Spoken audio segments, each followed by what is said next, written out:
Yay, we're live on our Hi. first podcast. Woo! So exciting. How you Me feeling, too. Angelica? I'm feeling great. At the Ritz, just had lunch, hanging out with you, and just vibing. Just had me a nice cup of tea. What about you? Yay, perfect.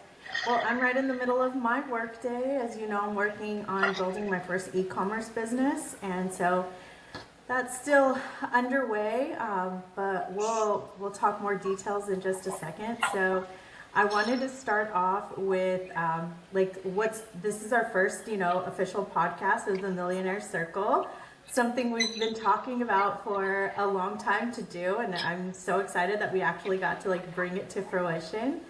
Um, It's happening. We're I on know it. it's happening. So I'll give a little bit of background as to like how we started this, and then chip in whenever. And so we decided. Well, we actually started a few months back where Angelica and I would have this phone call, and we would we decided to start holding ourselves accountable because we have these big goals and big dreams, and we're like, okay, let's touch base and keep each other accountable, excited, motivated, because it felt like no one else we spoke to could even understand or even get behind some of our goals. And alone, standing alone, we feel like, are we crazy? Like, you Are we in know a simulation? yeah, because like, why can't anyone else see this vision? And so, when Angelica and I would talk together, we're like, yes, yes, yes, yes, yes. And We're so on we're like, fire. okay, I'm not crazy. There is somebody else out there with like big dreams and big aspirations. So that's kind of like Eh, how our call started. And then we thought, you know what, these are really good calls. And maybe we should record them, and maybe there's some value in these calls for other women to kind of pick up on. So Right. do you do you agree, I Angelica? Is agree. there anything I else on? agree. I think the tipping point for us was the music, and that's how it all started. So, Yeah. when I was listening to music one time, and we were all in a group, it was me, Jasmine, and my husband, and I think we were eating, and I think it started with something among the lines of me saying like, "Oh, I don't like for anyone to interrupt me when I'm listening to my music because I'm envisioning my future. We're getting out of the jet, we're getting off the yacht, we're driving our cars, our Aston Martin, our Bentley." And so whenever someone interrupts me and I'm listening to my music, I'm envisioning all this. And so I hate being interrupted. And I remember saying that to you, and you were like, wait, you just woke up a sleeping giant. And Yes. that's really what got us going on fire because you were like, whoa, I think because you, with your career and how awesome you are, you've excelled so fast that, you were listening to your music and you were going, and then you're like on cruise control and a good cruise. So I Yeah. think it woke you. What did it do for you? Well, If you want to me, explain it better. honestly, like just like going, we just covered why we wanted to start the Millionaire, Circle podcast.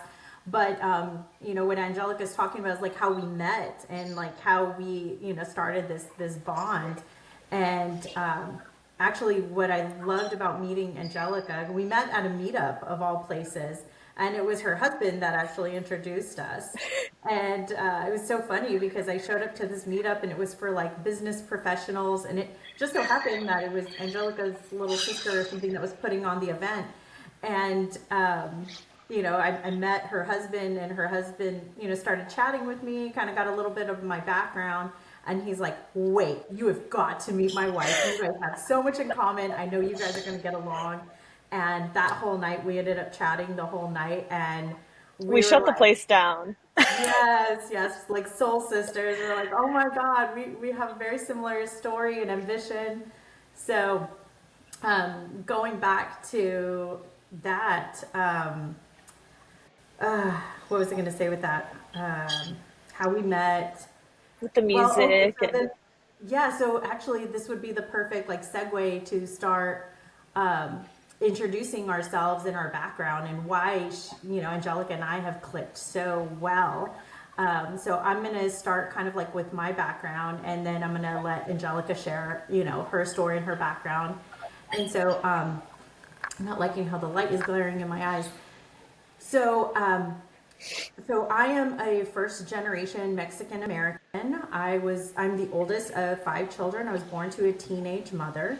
So very, very humble beginnings. I was born in Los Angeles. And mom, single mom working. She was not always necessarily around. I had my grandmother raising me.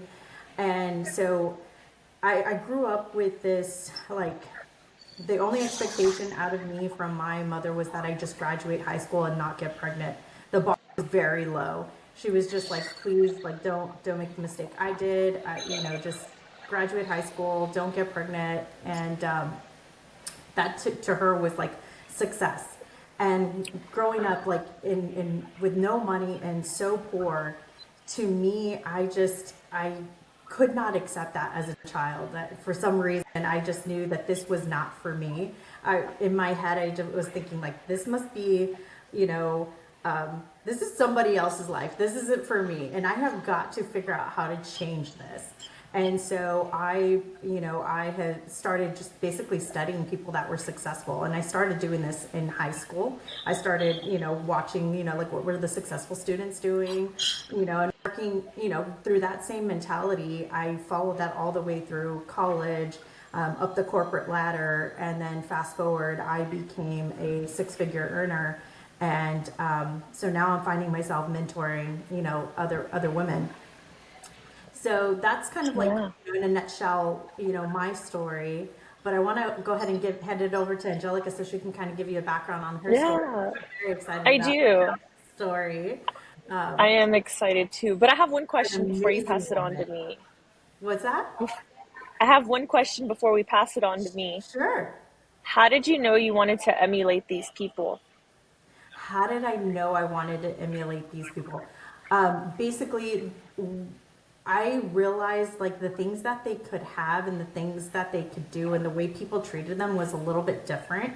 And so I just thought, okay, well, I guess I never took it as like I couldn't have it. It was more like, what are they doing to get those things? And I just need to do what they're doing. It's a template. I just follow the template. Take online Right, classes. That's what they were taking. Okay, I could do that. Take extracurriculars. Okay, I could do that. So it was just like, I never took it as I couldn't do it. It was, how do I do it? I just always applied, how do I do it? And then just right. Because I did the same thing pure you did. ignorance, I just was like, why can't I do it? I could do it too. I did the same thing you did, and that's why I think we share so much in common. And we're both older sisters, so I think we have that, that automatic sense, like, okay, well, we need to be the leader. We have to set the foundation, and so I think we felt a bigger responsibility as older siblings to take that on as a challenge, so that we can pave the way for our siblings. So, kudos to you. Um, I guess I'll go into my little catastrophic story here. It's not the ordinary black and white, situation. I grew up very, very rough. My mother had me also as a teenager at 14. Um, Her mother and father were not great examples, so, she lived a very rough, tumultuous childhood also. She married and met my father, who was, I believe, 17 at the time, and my mom was 14, and he was DJing, and my father never knew his father, and he only knew his mother, and he slept in the park a lot because he didn't have the foundation he needed either. And so that makes sense, right? Why these two fell in love. And so I think they thought that they could be the foundation for each other, but they both ended up choosing a different path together. So I grew up counting trash bags of hundreds and twenties with my father because he decided when my mother left him to sell drugs because that's what my mother was around. And so I think my mother maybe motivated my father to do that. And so they both, sold drugs. So we were going to New Orleans and we were going to the Horseshoe and we were doing deals and we were dropping packages off. And it wasn't Coke from what I remember. It was marijuana. And so And you were doing it this was, as a child, right? as a child going in school, we had the maid, we had the driver, we had the big house, we had the pool, we had the jacuzzi, we had the clothes, everything. And I didn't know that it was not normal to stay up till 2 or 4 in the morning counting money before school. I thought it was normal. I thought everyone did it. And turns out it was not normal at all. And my parents went through a very nasty divorce. And my mother tried taking my other two siblings away from us. And I remember my father and I on a school night trying to go retrieve my siblings. And when we did, my mother's younger brother completely unloaded a whole clip of shots on me and my father and shot at us in the car. And so glass was shattering all over me. And that was my childhood. It was normal. And my father ended up going to prison, who left us in my mother's hands. And she took on the business and she went and started selling cocaine and things like that. And I remember getting pulled over as a child with my mother, and she was in automatic search. So she one day gave me the cocaine and I put it in my underwear so she wouldn't go to jail.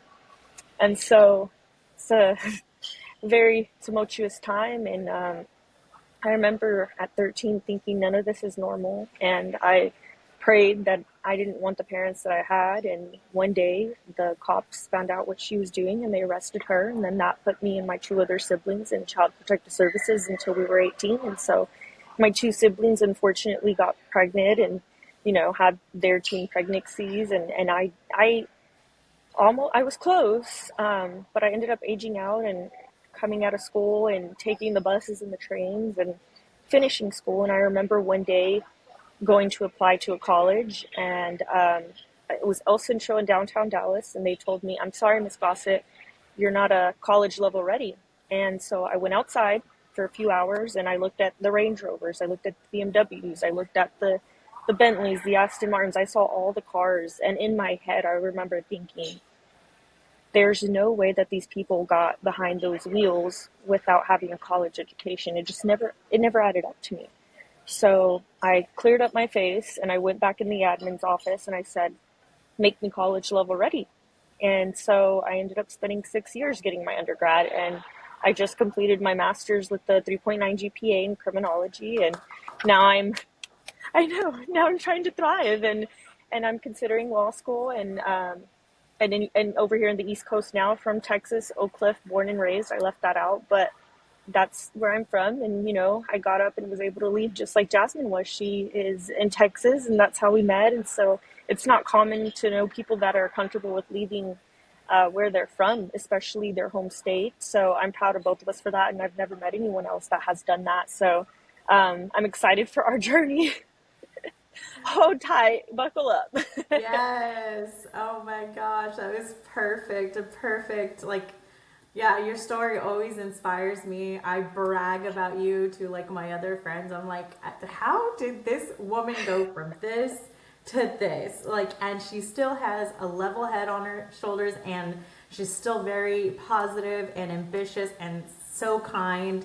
So I know that your story is just beginning and you still have so much more you're going to do in this world. And I'm so excited to see what you're going to do and what you're accomplishing. And the great thing is now that we have this platform is like others are going to get to watch on this journey and, check in weekly on like our progress, so I'm so exciting. excited. And you're like my sister, so it feels good to know that we're both big sisters and we have like this sense of responsibility and duty to help each other, because I might not always be like, "Hey, happy Monday, it's 5 a.m." You said it the other day, or I think it was on your TikTok, where you're like, getting up early is hard, working out is hard, being healthy is hard. And it's nice to have that, our backgrounds, how they align in little ways and where we're going. And it's just nice to know that we have someone that's on the same journey, you know? Yes, perfect. And like more reason why we need to have more people that are on a similar journey with a similar mindset so that we stay focused and we stay accountable. I know that there would be times you and I, before we, did our Millionaire Circle, when you were here, we would do brunch together, and our brunches were always like so inspiring and so motivating on top of having fun and getting tipsy. But it was always like we would just imagine and dream and walk away going like, I'm playing it too safe. We need to go big. We need to go Yeah, bigger, you we know? need to roll the dice. Like we would get together at 11 a.m. and wouldn't even stop hanging out till like 9 p.m. Like that's how much fun we were having, and it's still that way. It's so hard to get off the phone because we're both like For cheering each sure. other on, and it's just it's so motivating. We're all just skyrocketing now, and I'm excited to see where your business goes. I'm excited to see who we can help along the way and who we inspire. Who knows, there may be other women out there that are living in cities that are bigger than where we are now, and they're doing it on their own without their family, but knowing that we're putting this together to help others, and hopefully it can grow and help those people that need the help that they need. Yes, absolutely. I mean, we represent not only women but Latina women, and women and Latinas that weren't exactly given the best beginning at life. We're showing that just because that was the life that we were given doesn't mean that that was the life we had to accept, and we refused to accept it. And we made some very big changes and went into very uncomfortable spaces, and we weren't afraid to admit, hey, I don't know what I'm doing here, but I know I want better. And we pushed ourselves into those uncomfortable situations, and we're like, okay, I may look dumb right now, but I'm not going to look dumb continuously, so we'll Yeah. figure it out. Yeah, and I don't think anyone talks about that enough is when you do go into these workspaces where people are, they had to have the degree or they come from multiple generations of people that had the private education and how they make us feel in workplaces. I think that was my biggest challenge. And, I don't want to be weak and say I have anxiety, but it's contributed to a lot of my anxiety of feeling adequate to society's norms. It's been very hard for me to feel comfortable in that environment and feel adequate enough to say, hey, I deserve these opportunities also. Because I feel like it's something that we just wear externally that we don't even know, and people just know that about us. So it's very hard to, hey, I'm here too, and I deserve the same opportunities as you. I just feel like they see that, and it's so hard as a Latina woman to not let that get to me, you know? I don't know if Yeah, I'm but you speaking know for what you the too. beauty was is that you knew that you deserved more and you spoke up. Not a lot of people speak up, and they'll just sit there in resentment and stew in this like negativity rather than speak up and say, hey, you know what, I deserve this, and I need to be heard. So that's brave on your part that you were able to speak up and advocate for yourself, like you know like we need to. Yeah. So I It's think not this taught. Yeah, so I think this is a good time that we can just pivot into like, I wanted to share some of the things that we're working on. What are we working on right now? What are we building? And where, like, what's the status of where that's at Where right we're now? at. You want to go first, or you want me to go? Okay, I'll go bounce it back to me. So I am like Angelica said, I'm in Texas right now. I've moved all over the U.S. in pursuit of my career, and so as of recent, I have quit my job and I have my 9 to 5. So that I can work on starting multiple businesses that I had actually planted the seeds about a year and a half ago. And about a year and a half ago, I opened up my LLC, my business account, did all of the documentation, and then started saving, putting money away so that I could quit my job and focus on my business full time.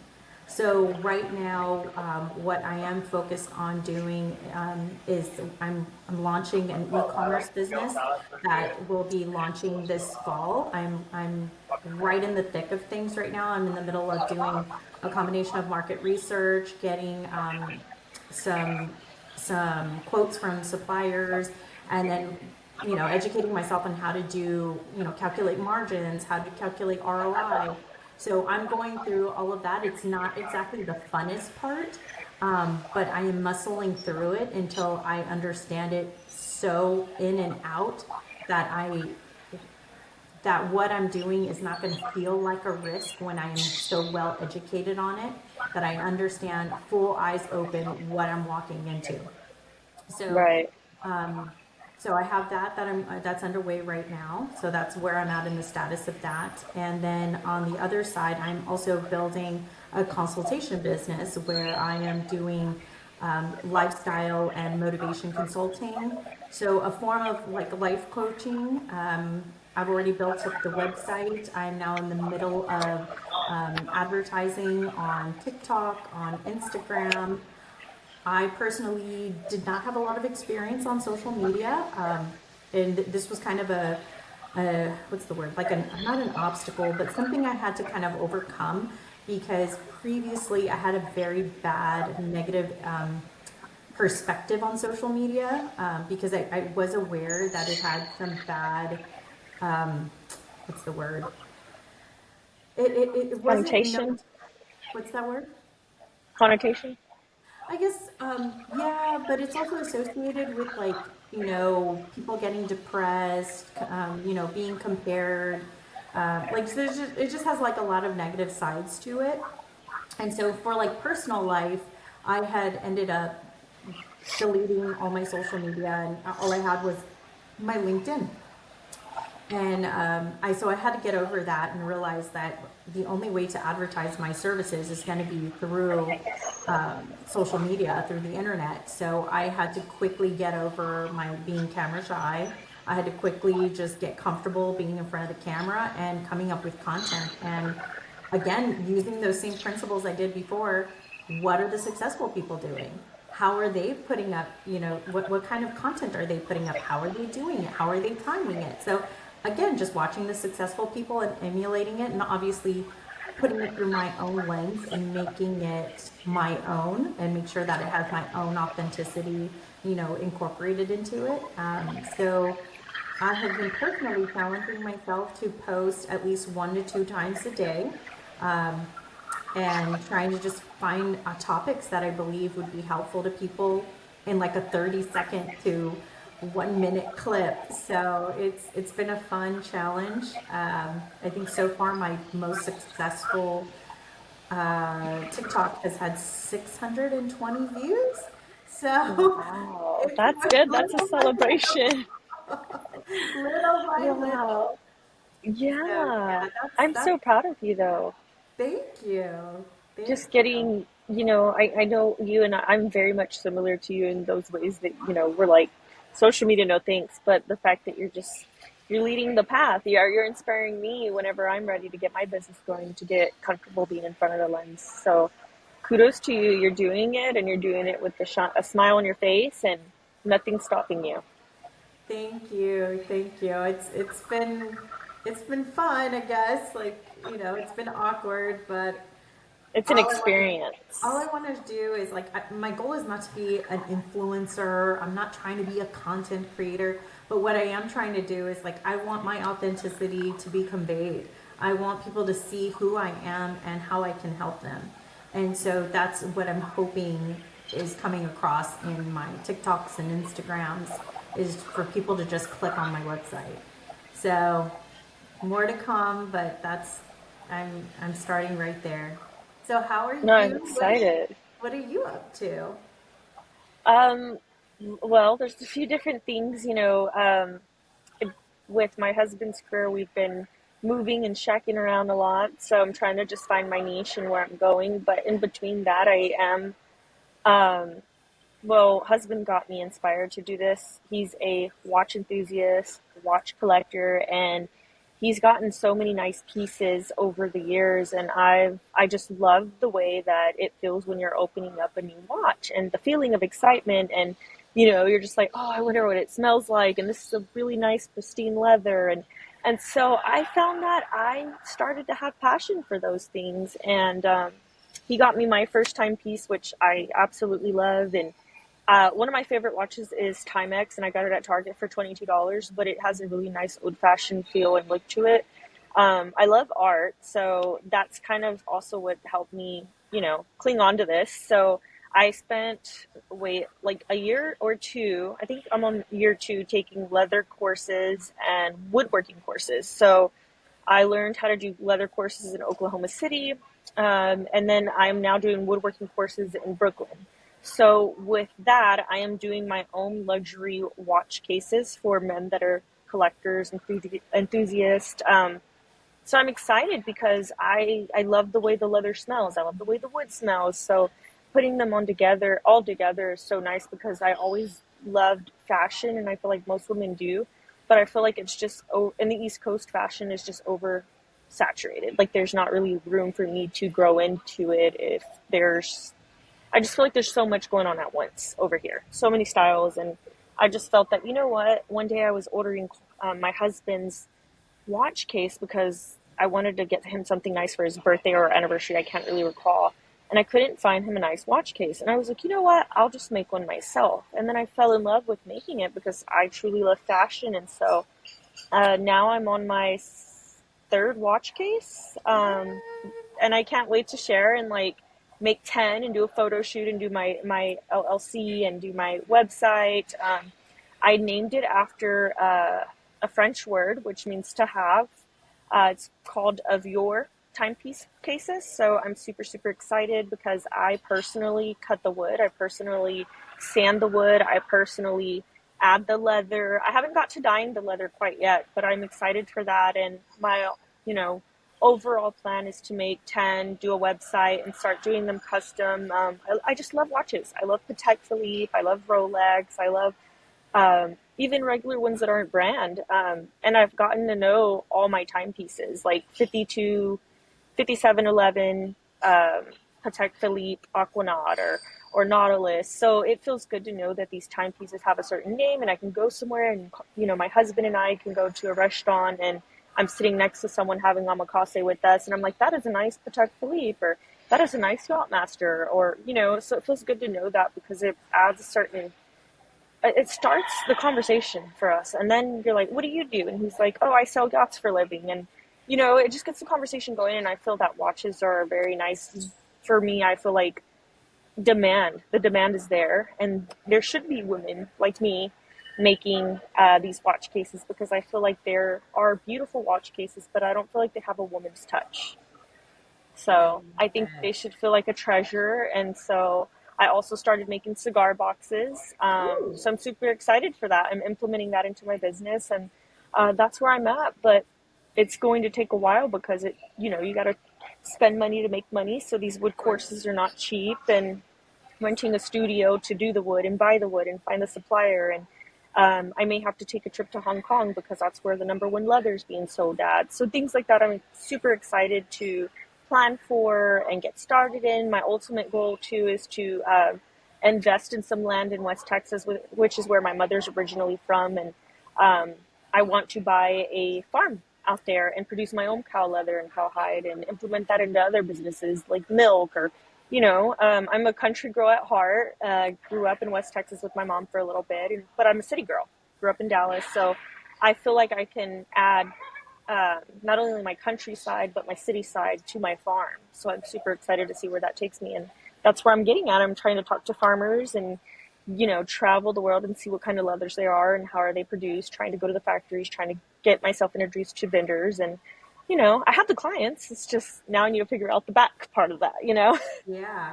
And So the that's part where that I'm you at. didn't mention is that like on top of this, like you just graduated with your master's in what? What did you, because you Yes. got hooded. I saw your little video. So what Yeah. did I you get in?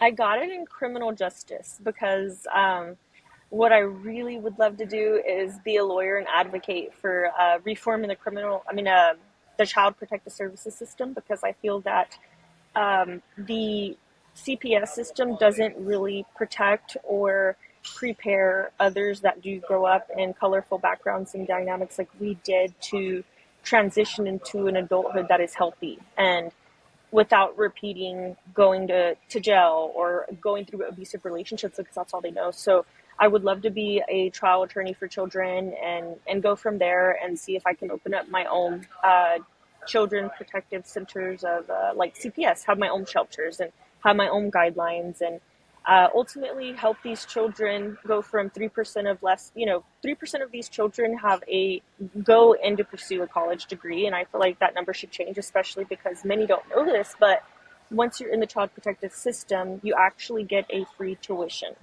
And no one knows how to guide you through that. And that's really what I'm going for. And I had to get my master's because when I went through my undergrad, I was working two jobs and I didn't get the best GPA. So I went and got my master's, spoke to the dean at a law school. He's like, you're going to need your master's and then take the LSAT and then go through law school. So that's really what my real dream is. But I feel that that is what I'm sent here to do from God, because, we're religious, and I feel that, we're not here to do what we want to do. So I got to do what God is sending me to do. And that's part of what I want to do, break down some history and make it happen, and put not only my name behind it, but, maybe naming certain shelters after people that, have gone through things that they shouldn't have gone through, like Sandra Black, or, you know what I mean?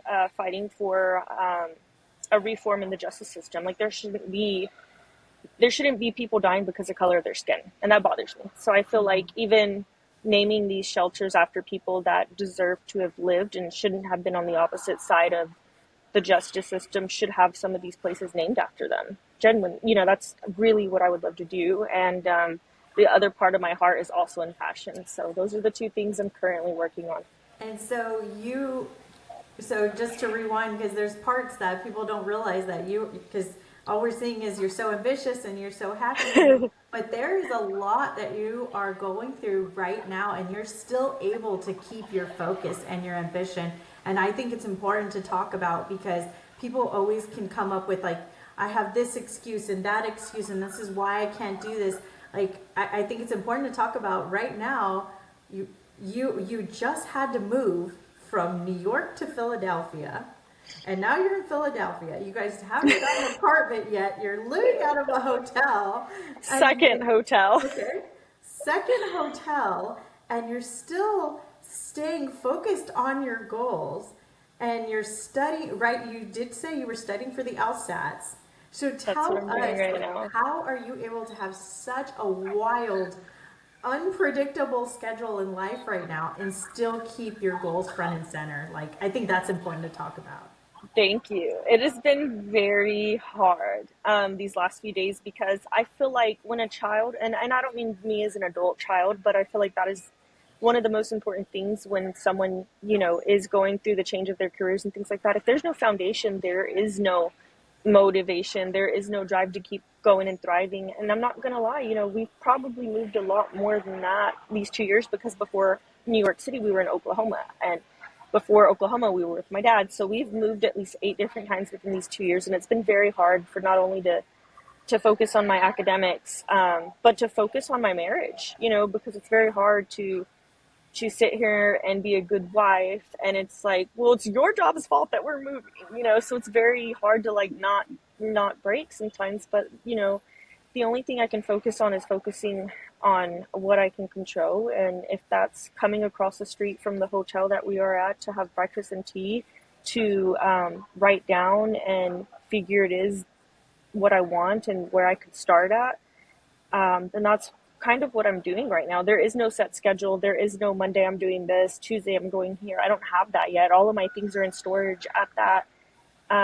Because my husband works for the federal government, they have come and packed our own things for insurance purposes. So I wasn't allowed to say, hey, this goes in this box, this goes in that box. They packed it the way they wanted. And that also is, I have severe OCD from my childhood and moving. And, in CPS, you only stay at these periods of a 3-month period at the shelters, because that's all you get at these. And that's what I want to change. That's all you get is 90 days to live at these shelters, because they're emergency shelters. But what people don't realize is that these children are getting withdrawn from these schools and they're getting moved to another school. And then I went to 14 schools, so no wonder when I got to college I wasn't ready. So that's what I'm trying to change too, because if there's no structure or foundation, you can't plant your seeds to grow, And so I think because I had that growing up, it is an experience I carry with me, and unfortunately I've become good at it. And, that's why whenever people do talk about foster children, they talk about the trash bags, because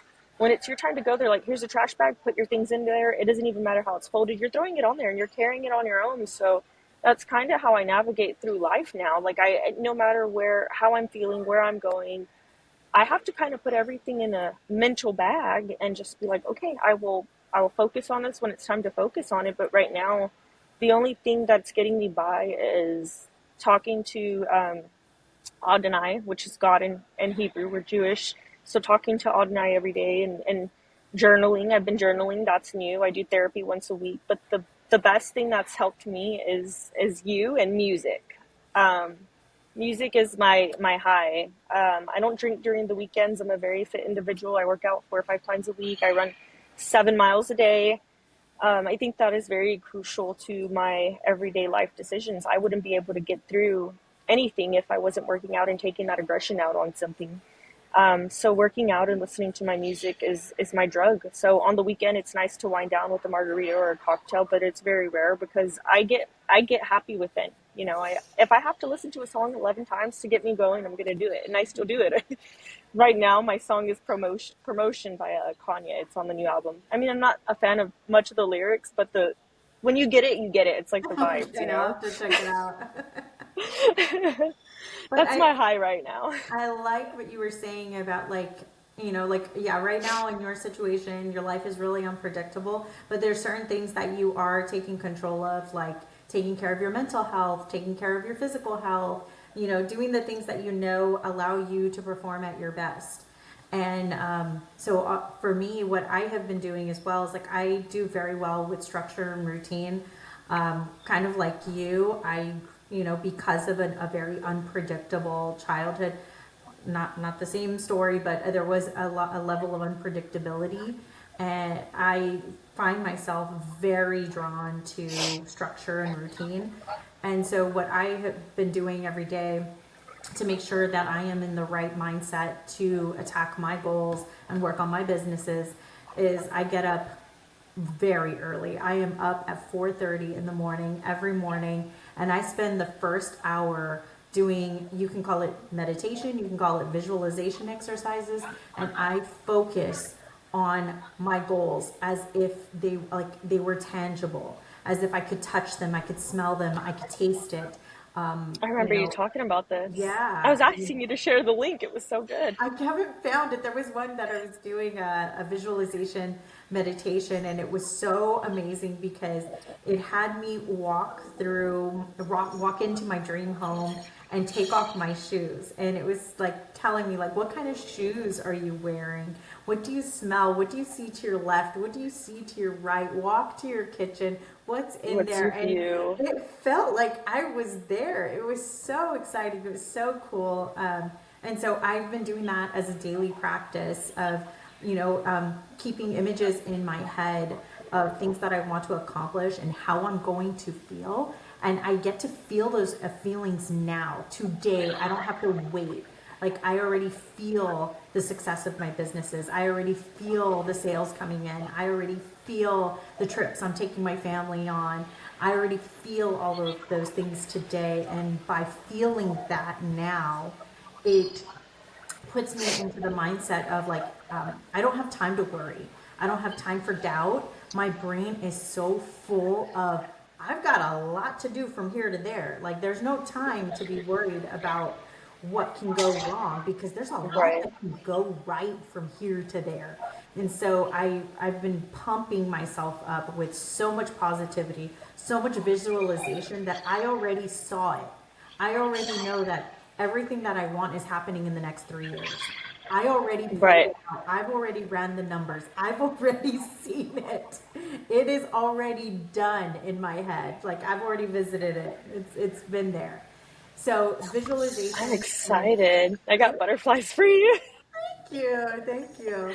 And after that, I go to the gym, and with the gym, I have a history with the gym where I worked very hard in the past, weight lifted to the extreme. I actually competed in bodybuilding back in the day. And so it was all coming from a negative place. So now my relationship with exercise is from a very loving, positive place. And so I spend 45 minutes just walking at an incline, and I listen to podcasts, I listen to motivational speeches, I listen to stuff that is not only going to inspire me, but also give me some inspiration for like what I'm going to put on my TikToks. I'm like, ooh, that's a great idea. And I'm taking notes while I'm on the treadmill. And it's the easiest way to do it is on the treadmill. So I'm like, all right, cool. I got some notes. I've got some content. And so I'm constantly multitasking. So I do meditation every day. I exercise, and then I can do my breakfast, and then I roll into the day. The other thing that I've been doing, and I'm telling you, I'm trying to be so efficient because I'm a single person, and so I'm my own mother, I am my own wife, I'm my own everything, right? Sister, I'm my cousin, own all of sister, I'm it. everything. It's a one-stop shop here. So Right. I once a week I do my groceries and I do all my meal prep. I do all my meals, all my snacks, all in one go, and it is done so that the rest of the week I am able to completely and utterly immerse myself in my goals. I don't have to use a single brain cell on like what am I gonna eat for lunch or what am I gonna cook. It is done. Grab it, go. Like I'm eating and working, eating and working. So I have tried to do all the things that take care of mind, body, and making sure I'm being efficient so that I can just focus on attacking these goals. So that's what I've been doing so far, and I feel like it's been really working. But one thing that I struggle with, and I would love to hear your perspective, is I struggle with a constant sense of guilt that I'm not doing enough. And I've heard from other people that like they're like, Jasmine, you're too hard on yourself, and da da da da.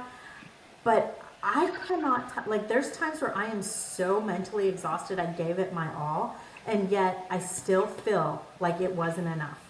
I didn't do enough. I didn't give enough. You know, like these podcasts I listen to, they're like, if you're not working dawn until dusk, and I'm like, I can only give so much. Yeah. You work your face off, but you're I'm like, burning I also I don't, think it's 100 calories an hour when you are working. So yeah. that's why. And I also Wow. don't want to like hurt myself or burn myself No. out. Like, but I do know when I'm tired, I'm not learning anything anymore. I'm not absorbing anything anymore. And so, like, it makes no sense to stay behind the computer and risk making errors, especially right now when I'm dealing with numbers. You know, like on my e commerce business, the second I am not being clear, I'm like, okay, I need to step away. Step I away. either need a nap or I need to do something else because now I could cost myself money because I'm not thinking straight.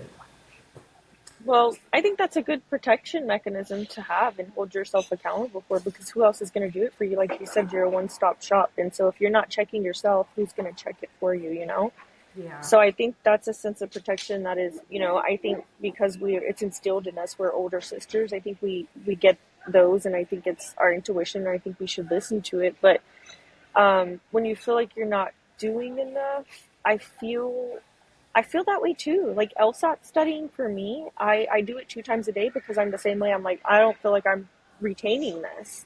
And the only thing that helps me check out of that is, hey, I have one day at, 24 hours like everyone else. I'm not Mark Zuckerberg. Like, I'm not there yet, but I will be. And I think what would help you and help me is um, I know people make it sound it's much harder when you hear people saying, "Oh, take it easy on yourself," because that's the last thing you want to do since you're your own sole provider. You are moving your income. I don't think it's fair for anyone to sit here and be like, "Don't be so hard on yourself," or you know what I mean. I think you should really consider who is telling you these things and seeing where they are in their lives to tell you those things. Because I feel like, you know what I mean. Like, am I going to let someone who isn't where I want to be in life to tell me to slow down?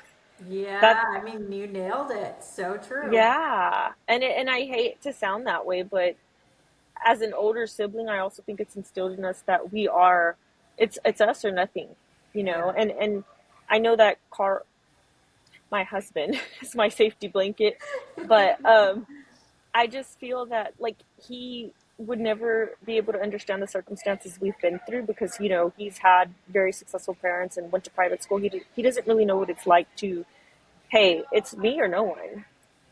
And so I just feel like it is important that we know that and we listen to the people that are trying to chime in and tell us to slow down and breathe because I don't think anyone realizes the kind of responsibility and structure we need to function at a high velocity that we need. Like I personally feel that I have to go on a music surf. Like what I mean is I will go and find some music on my phone and I'll make sure I'm on the music that is an algorithm that gives me the same music, but it's new because you'll get burned out from hearing the same songs. Like you're not going So to get the true. same It high doesn't you did. stimulate you the same way, right? Yes, and the only thing that can stimulate me is music. It's working out, but you can only do that so much. You'll be more tired.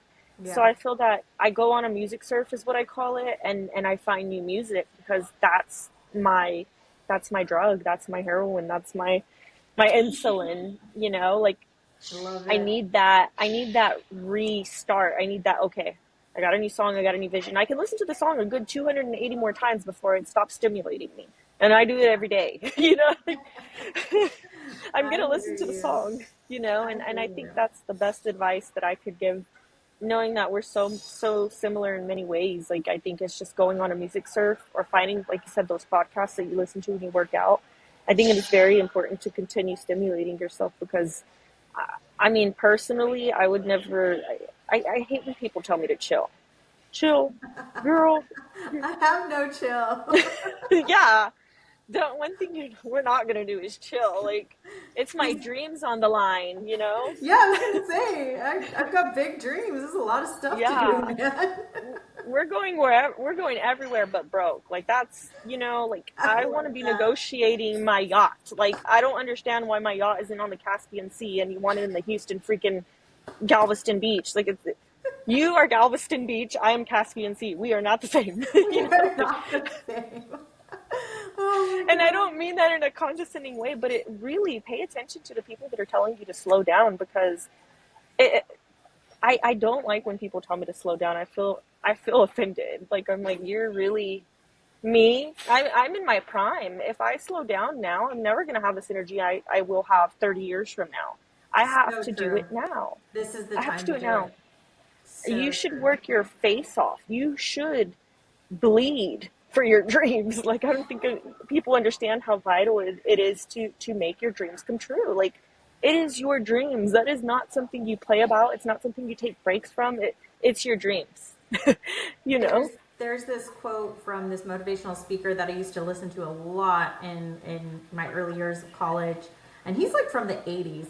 His name is Les Brown. He had this quote, and it was like, he said, "Go after what you want as if your life depended on it, because your life does, because it does." Yeah. And I'm like, oh my god, yes, go after what you want like your life depended on it, because Like it it's water. does, because it does.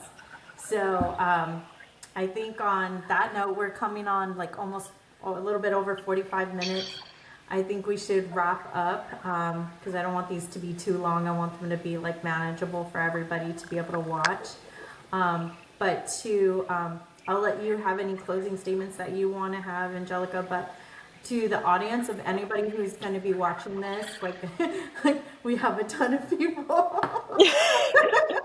We don't have that much time on our hands. I know. So, for anybody watching, if there are any topics, now that you kind of have an idea of like who I am, who Angelica is, if there's any topics that you guys would love us to cover, you have two different Latinas, we have about a 10-year age difference. You have someone single, someone married, like, so we can cover the spread, so You mean there's, we'll yeah, figure it out. exactly. So if there's any topics, please feel free to send them in, message us, let us know, and we would be happy to cover it in our next on our next podcast. I'm So, excited. yay! Any closing statements? Um, Back to the water. I can't, people figure out how to live without water. Let that sink in, like you have to Yeah, chase your dreams like it's water. It's a necessity. That's all I exactly. want to close with. What about I you? love it. I love it. Um, Mine's still like the one from Les Brown. Go after what you want as if your life depended on it, because it does. All Yeah, right. Yay! that's a wrap. We're signing off. All right. See you guys next time, next week. Bye.